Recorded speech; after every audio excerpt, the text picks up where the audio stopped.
एक असफल आरएएस अभ्यर्थी की सफलता की कहानी। अध्याय 1, सपनों की उड़ान। राजस्थान के एक छोटे से गांव जयगढ़ में एक साधारण परिवार में जन्मे राहुल के मन में बचपन से ही प्रशासनिक अधिकारी बनने का सपना था। उनके पिता एक सरकारी स्कूल में शिक्षक थे और उनकी मां एक गृहिणी थीं। राहुल ने अपने माता पिता से ईमानदारी, मेहनत और लगन के गुण सीखे। राहुल ने अपनी प्रारंभिक शिक्षा गांव के ही सरकारी स्कूल से पूरी की। वे एक मेधावी छात्र थे और हमेशा अपनी कक्षा में प्रथम आते थे। उन्होंने अपनी उच्च शिक्षा जयपुर के एक प्रतिष्ठित कॉलेज से पूरी की। कॉलेज के दिनों में राहुल ने आरएएस परीक्षा के बारे में जाना और उन्होंने इसे अपना लक्ष्य बना लिया। अध्याय 2, संघर्ष की शुरुआत।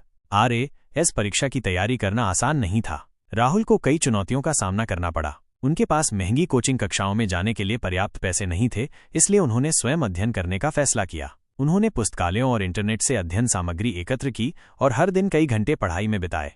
राहुल ने अपनी तैयारी के दौरान कई मॉक टेस्ट दिए और अपनी कमजोरियों को पहचाना। उन्होंने अपनी कमजोरियों पर काम किया और धीरे धीरे अपनी तैयारी को मजबूत किया। अध्याय 3, पहली असफलता।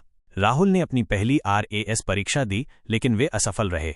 उन्हें बहुत निराशा हुई, लेकिन उन्होंने हार नहीं मानी। उन्होंने अपनी गलतियों का विश्लेषण किया और अपनी तैयारी को और बेहतर बनाने का फैसला किया। राहुल ने अपनी दूसरी आरएएस परीक्षा दी, लेकिन वे फिर से असफल रहे। इस बार उन्हें बहुत दुख हुआ और उन्होंने लगभग अपना सपना छोड़ दिया था। अध्याय 4, उम्मीद की किरण। राहुल के माता पिता ने उन्हें प्रोत्साहित किया और उन्हें हार न मानने के लिए कहा। उन्होंने राहुल को याद दिलाया कि सफलता रातों रात नहीं मिलती है और उन्हें अपनी मेहनत जारी रखनी चाहिए। राहुल ने अपने माता पिता की बात मानी और उन्होंने फिर से अपनी तैयारी शुरू कर दी। उन्होंने एक नई रणनीति बनाई और अपनी तैयारी को और अधिक केंद्रित किया। अध्याय 5, सफलता का स्वाद। राहुल ने अपनी तीसरी आरएएस परीक्षा दी और इस बार उन्होंने सफलता प्राप्त की। उन्हें बहुत खुशी हुई और उन्होंने अपने माता पिता और शिक्षकों को धन्यवाद दिया। राहुल ने आरएएस अधिकारी के रूप में अपना प्रशिक्षण पूरा किया और उन्हें एक जिले में सहायक कलेक्टर के रूप में नियुक्त किया गया। उन्होंने ईमानदारी और लगन के साथ अपना काम किया और जल्द ही एक कुशल अधिकारी के रूप में अपनी पहचान बनाई। अध्याय 6, जनसेवा का संकल्प।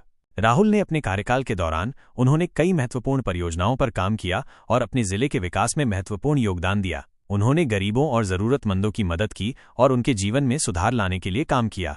राहुल ने अपने काम के माध्यम से उन्होंने ये साबित कर दिया कि यदि आपके पास दृढ़ संकल्प और कड़ी मेहनत है तो आप किसी भी लक्ष्य को प्राप्त कर सकते हैं। उन्होंने युवाओं को प्रेरित किया कि वे अपने सपनों को कभी न छोड़ें और हमेशा अपने लक्ष्यों को प्राप्त करने के लिए प्रयास करते रहें।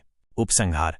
राहुल की कहानी हमें सिखाती है कि असफलता सफलता की राह में एक पड़ाव मात्र है। यदि हम अपनी गलतियों से सीखते हैं और अपनी मेहनत जारी रखते हैं तो हम निश्चित रूप से अपने लक्ष्यों को प्राप्त कर सकते हैं। राहुल आज एक सफल आरएएस अधिकारी हैं और वे अपने काम के माध्यम से समाज की सेवा कर रहे हैं। उनकी कहानी हमें ये भी सिखाती है कि हमें हमेशा अपने सपनों को पूरा करने के लिए प्रयास करते रहना चाहिए, चाहे कितनी भी मुश्किलें क्यों ना आए।